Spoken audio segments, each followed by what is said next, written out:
Hey guys, welcome back to Mindful Minute. I am Gabby. Thank you guys so much for joining me. I hope you guys have all been having a great week. I want to start this episode off by telling you a little bit about myself.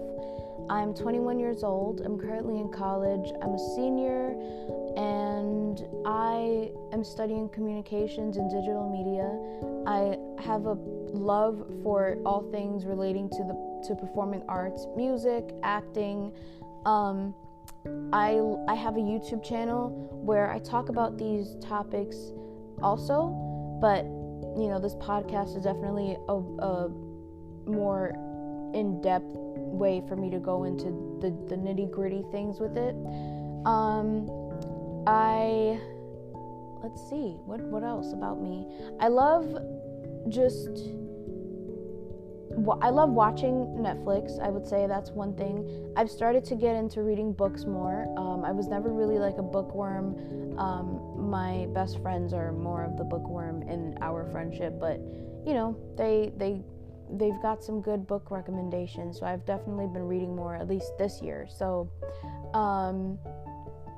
and I love talking about all things relating to disability advocacy because I am blind, and just inclusion, mental health awareness, and self-care and self-love, and just all the wellness-related things. So I'm really excited to start this podcast and have you guys join me. If there are any questions that you have, any comments you want to leave me, any suggestions for future episodes, please let me know. I will try to see if there's a way for me to link my social media somewhere here for you guys to follow me and reach out to me if you need to. So this episode, I really wanted to talk about some of the things that I would recommend for self-care, or just before we even get into that, because I'll probably be the ending of this, but just kind of talking about what it is, because I think everyone has their own idea of what it is, and everyone has their own opinion, and so I want to share with you guys what my journey's been like, and then give you some tips at the end. And so I believe I was 20, probably 20, or maybe, I was almost 20, and I was hearing so many people talk about self-love and self-care and acceptance and mental health and all these things, right? And at first I was like, oh, that's cool, nice. I don't really know, but okay. And when I turned 20, I started doing meditations because I started learning more about mental health things and just what that is and why it's so beneficial. And so I started using Headspace, and Headspace, if no one knows, they have a variety of topics ranging from meditation, music to help you study or sleep, and I love it and I highly recommend it if you are looking for a way to get some meditations in, or anything. And so I started using Headspace, and I was like, oh, this is cool, this is nice, I like this is something totally different. And I've done meditations before. I used to take a yoga class back in high school, and we used to do some meditations and things like that, so I was aware of what it was. But the more that I did research and the more that I spoke to more people, I started to realize the benefits of practicing self-love, practicing self-care and accepting yourself, and meditations and things like that. And so that's when I started to say, okay, I need to find a routine for myself. What can I do, and how can I go about doing that? And so at first, I will say that it didn't work out the way I wanted it to, because I still wasn't 100% sure, like, okay, is this really going to help me, or is it not like my thing? And so, you know, it took me some time, but I did, like I said at the beginning, I have a YouTube channel, so I talked about on my channel the challenges and just other things and like the tips and just what I did for my mental health. And just from that video, I started to see that, you know, it's so important for everyone, no matter who you are. It's so important to have a routine for yourself, something that is just for you, something that is going to help you to, whether it's to feel more centered, whether it's to accept yourself, whether it's to whatever it is, because we're all in our own stages of it, you know, whatever your journey is looking like, for you to have that thing for yourself.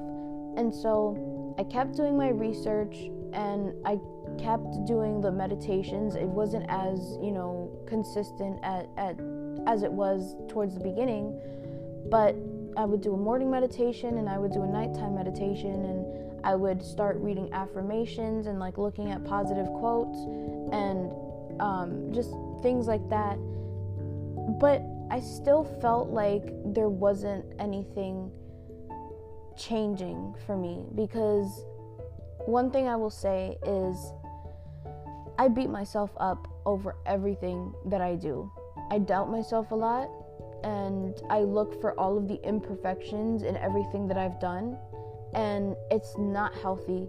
And I started to see how it impacted people around me, how it impacted my family, how it impacted my friends, because they would see me and they would say, why are you saying all these things about yourself? Why are you thinking this way about yourself?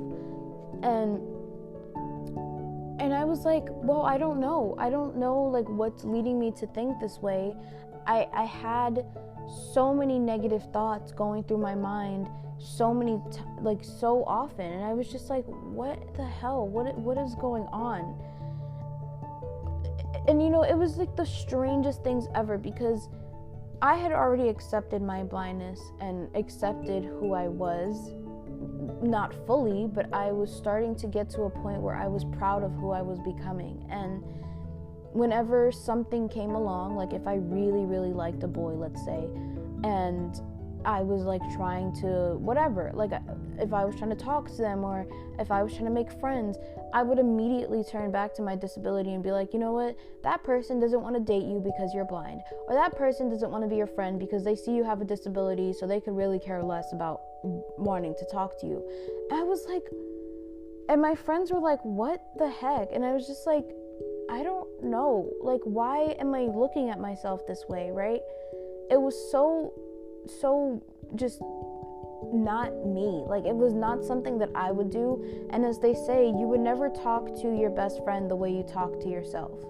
And it's so true, because I never told those things to my best friends. I would always say like, no, you know what, if that person doesn't want to talk to you, it's their loss. But when it came to me, I could never take my own advice. I could never listen to the things that I was telling my friends, and I could never be as positive as I was being with them, or showing them the same amount of love I was showing them the same amount of, I can't speak. Showing myself the same amount of love that I was showing them. And so I don't know what it was, but I just kept spiraling out of control with these thoughts. I was like, no, this is, you know, you failed because of this, or you didn't do this because of that. And my family, even my mom, would be like, you have to stop this. That's not healthy for you, because the more that you do that, you know, that's not going to help you down the road. When you're becoming a successful person, it's not going to help you. And that's when I started going to counseling at my school, and I would sit there and I would talk about everything. I would say, you know, this is why I think I don't have friends here, or this is why I think this ended up happening. And they would ask me, they're like, well, why do you think that? And I'm like, I don't know. I really don't. And so slowly I started to, the more that I attended counseling, we would go through things like, okay, let's talk about things that happened this week, or did you try to reach out to said person, and if so, what was that like for you, or how did you feel about their response, or how did you feel about being rejected from this group or anything. And I would say, this is how I feel, this is what I was thinking. And for me, I would push it under the rug. I would sweep it under the rug and just ignore it half of the time, because in my culture, I'm from Guyana, in my culture, mental health is not discussed. Growing up, kids are not taught, we don't talk about these things with our parents. We don't talk about anxiety or depression. We don't talk about, self-love and self-care. We don't have these discussions. And so oftentimes in Caribbean households, I should say, in that kind of culture, and so many more, I don't want to just single out, anything else, but in other cultures that I've come across, so many people have said, this is what it's like for me and my family. We don't talk about when someone's upset or going through anxiety, or even if you think you have anxiety, you don't know how to approach that situation with your parents. And it's so true. It's so true. Because I oftentimes feel as though, I don't think I have anxiety to the point where, it obviously varies for so many people. And I might have it to some extent, because when you have a disability, especially just whatever it is, but for me, I'll refer back to being, visually impaired, because that's what I can kind of talk about. Everything takes time. Everything you do takes time. You have to plan things. You have to, just everything that you do throughout your day, throughout your week, takes so much time and energy and thought, and you don't really think about it sometimes, because it's just like, okay, whatever, we're doing this and we're done and it's fine. But when you sit down and you kind of reevaluate like what that kind of does to your mental health, you kind of see like, whoa, this does take such a big toll on everything, because you start feeling more anxious. Listen, I overthink everything. Okay, the smallest thing, I will be like, well, what if this, and like, are you sure? Are you positive? Like, because that's just, my mind is just so used to these things, and I think it's just, when you have a disability, whatever it is, when I was going to school, like in person, pre-COVID, I would literally have to sit there and plan out my day from beginning to end. And, you're always on alert, because when you're outside traveling around other people, you're kind of just like, whoa, okay, I need to really stay focused and know what I'm doing, because you can't see the signs. You don't know how to say, oh, it's that building over there with the blue sign, or it's that door right there. You have to literally think about these things in depth more than a sighted person would. And so I would say that for me, like I was saying previously, just all of these things I was saying about myself, and just in terms of culture and mental health, there's not enough awareness, especially in my culture. I don't think a lot of my family members have had a conversation with their mom or their parents or anyone about, hey, I might have anxiety, or hey, I might have depression, because we don't know how to approach those situations. We don't know how to have those discussions, and it's not because we don't want to, but again, it's like, how do I sit down and tell you I am anxious about everything that I do, I overthink everything that I do, or this is why I'm beating myself up over every single thing that I do. And so for me, although I don't necessarily know how to have those conversations with everybody in my family, I had to start thinking about something for me. And so what I will say is that definitely having a counseling session was beneficial. Definitely having a support system is beneficial. Having something that you can do that's mainly for you is beneficial. And I think having more discussions about things like this is beneficial. And so,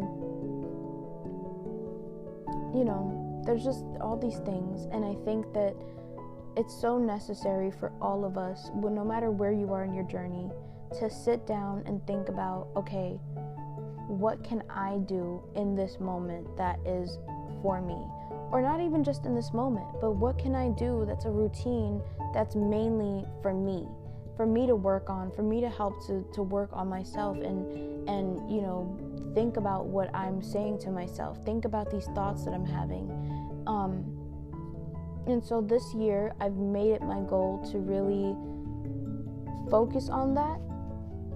I've been reading books, which I feel like helps me to step away from social media. And because I have a YouTube channel, oftentimes, I'm putting out so much content that I don't ever stop to say, okay, do you need to put out a video this week? Do you need to do this specific thing? And it helps me because, I remember when I was younger, I used to love reading books. And now for me to try to get back into that is it helps me. Another thing I've been doing is I just started doing yoga again. I used to do yoga back in high school, and I started doing yoga again.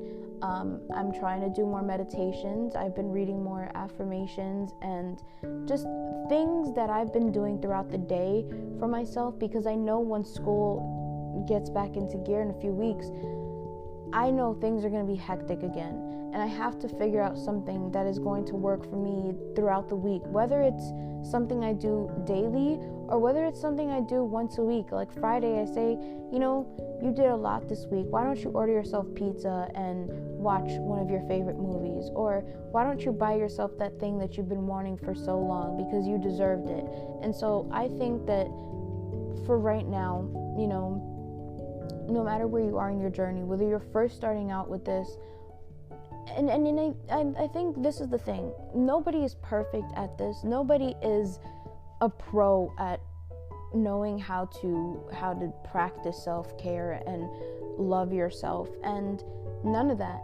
But I think the more that we can utilize the resources that we have, the more that we can kind of step away from all of the toxic things that may be going on in our life.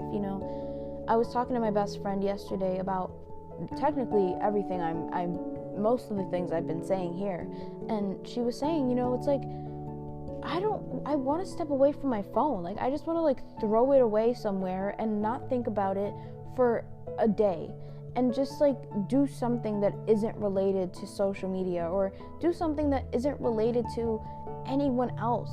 And it's so hard for us, especially as blind individuals, because you want to step away and you want to read a book, or you want to do meditations or anything like that, but everything you have is on your phone. All my audiobooks are on my phone. My meditation apps are on my phone.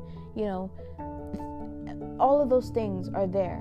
And so I told her, I was like, well, we need to figure out something for ourselves that we can just be like, I'm turning my phone off today and I'm not going to think about it. I'm just going to either, whether it's something creative, because in our friendship group, we all like writing. I'm not as heavily into the writing as my two best friends are, but I do it for fun.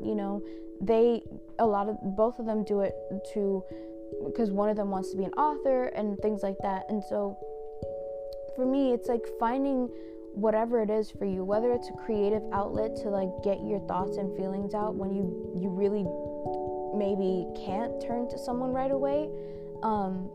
So whether it's writing, whether it's painting, whether it's something relating to arts and crafts, or whatever that little thing is for you, I think that is the piece of advice I will give you guys this week, because I think it's so beneficial to have that thing that is mainly for you to do, and something for you that okay, I can always kind of come back to this when I'm feeling like I'm at my breaking point. Or for my friend, I hope she doesn't mind that I'm sharing her coping thing, but for her it's like taking a shower and talking to a friend or going to get coffee or going for a walk. So, in that moment where okay, I feel myself on the verge of like breaking down and having a panic attack, because trust me, this past semester, I can't tell you how many panic attacks I've had.